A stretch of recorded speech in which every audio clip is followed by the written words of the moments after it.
Bismillahirrahmanirrahim. Assalamualaikum warahmatullahi wabarakatuh. Alhamdulillahirabbil alamin wa bihi nasta'in wa ala umuri dunya waddin wassalatu wassalamu ala asyrafil anbiya'i wal mursalin sayyidina Muhammadin sallallahu alaihi wasallam. Asyhadu an la ilaha illallah wa asyhadu anna Muhammadan abduhu wa rasuluh. Amma ba'd. Apa kabar semuanya? Semoga kita berada dalam keadaan sehat walafiat dan dalam lindungan serta keberkahan dari Allah Subhanahu wa taala. Perkenalkan, nama saya Siti Zainab Syifaur Rahmah, kelas 1 MDC, jurusan Manajemen Dakwah dari Fakultas Dakwah dan Komunikasi. Di sini saya akan mempresentasikan tentang dinasti Ayyubiyah dari mata kuliah Sejarah Peradaban Islam. Adapun materi yang saya akan bahas pada hari ini yaitu tentang dinasti Ayyubiyah, kemudian langkah-langkah perjuangan dan kemunduran dinasti Ayyubiyah, serta kemajuan dan peninggalan dinasti Ayyubiyah. Dinasti Ayyubiyah. Ayyubiyah adalah dinasti Sunni yang berkuasa di Diyarbakir hingga tahun 1429 Masehi. Berdirinya dinasti Ayyubiyah ini ketika runtuhnya dinasti Fatimiyah setelah kematian Khalifah Al-Adil. Kemudian pendiri dinasti Ayyubiyah ini ialah Salahuddin Yusuf Al-Ayyubi. Beliau adalah putra dari Najamuddin bin Ayyub dan seorang yang memiliki kepribadian yang mulia serta pecinta ilmu dan pecinta perdamaian. Kehidupannya sederhana dan sangat mencintai Rasulullah SAW. Beliau juga cerdas berstrategi dan siap berjuang membela diri. Begitupun pada dinasti Ayyubiyah ini terdapat banyak peristiwa di dalamnya, seperti peperangan, mengenai ilmu pengetahuan, dan lain sebagainya. Perang salib ialah salah satu peristiwa pada masa itu. Apa itu perang salib? Perang salib adalah gerakan umat Kristen yang memerangi kaum muslim di Palestina secara berulang-ulang, mulai dari abad ke-11 hingga abad ke-13, untuk merebut tanah suci dari kekuasaan kaum muslim. Dinamakan perang salib karena setiap orang Eropa yang ikut bertempur dalam peperangan memakai tanda salib.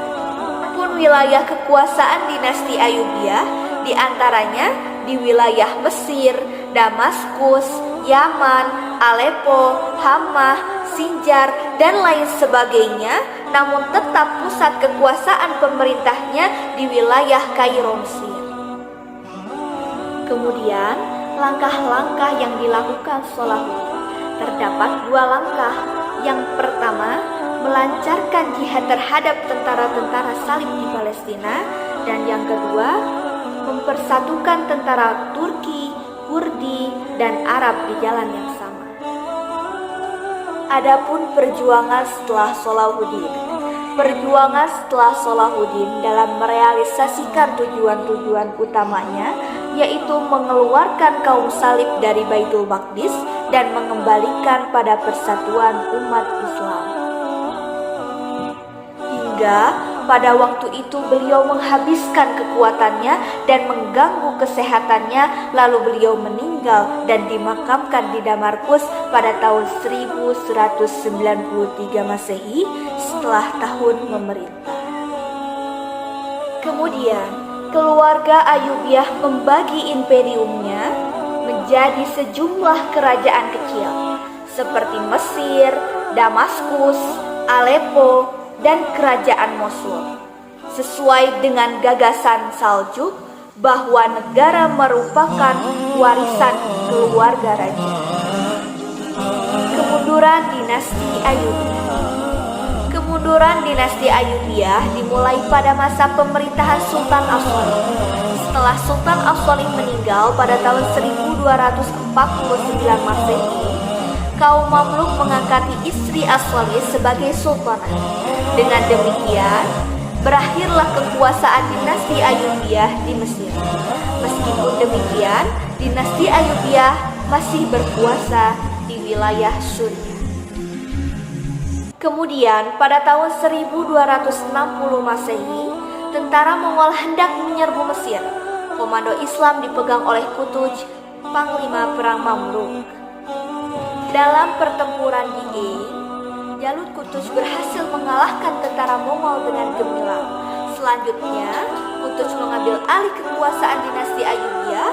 Sejak itu berakhirlah kekuasaan dinasti Ayyubiyah. Kemudian, kemajuan dan peninggalan dinasti Ayyubiyah. Sebagaimana dinasti-dinasti sebelumnya, dinasti Ayyubiyah pun mencapai kemajuan yang gemilang dan mempunyai beberapa peninggalan bersejarah. Kemajuan itu mencakup berbagai bidang, di antaranya yang pertama, bidang arsitektur dan pendidikan, yang kedua, bidang filsafat dan keilmuan, yang ketiga, bidang industri, yang keempat, bidang perdagangan, dan yang kelima, bidang militer. Bidang arsitektur dan pendidikan.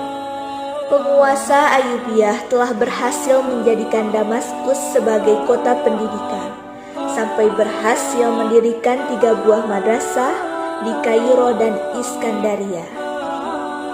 Di antaranya, yang pertama, Madrasah As-Sauhiyah tahun 1239 Masehi sebagai pusat pengajaran 4 madhab hukum dalam sebuah madrasah.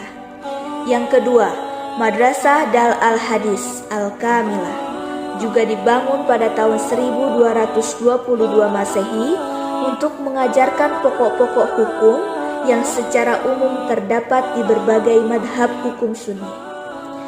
Yang ketiga, madrasah dalam bidang arsitek dapat dilihat pada monumen bangsa Arab, bangunan masjid yang mirip gereja, serta istana yang dibangun menyerupai gereja. Kemudian, dalam bidang filsafat dan keilmuan, bukti konkretnya atau bukti nyatanya adalah Sokbat yang telah menerjemahkan karya-karya orang Arab tentang astronomi, geometri, dan bidang kedokteran, sehingga dalam bidang kedokteran ini telah didirikan sebuah rumah sakit bagi orang yang cacat pikiran. Kemudian, bidang industri. Kemajuan di bidang ini dibuktikan dengan dibuatnya kincir oleh seorang Syria yang lebih canggih dibandingkan buatan orang Barat. Begitupun terdapat pabrik karpet, pabrik kain, dan pabrik gelas. Kemudian bidang perdagangan. Bidang ini membawa pengaruh bagi Eropa dan negara-negara yang dikuasai Ayyubiyah, sehingga menimbulkan perdagangan internasional melalui jalur laut. Sejak saat itu, dunia ekonomi dan perdagangan dinasti Ayyubiyah sudah menggunakan sistem kredit, bank, LC, atau letter of credit, bahkan ketika itu sudah ada uang yang terbuat dari emas.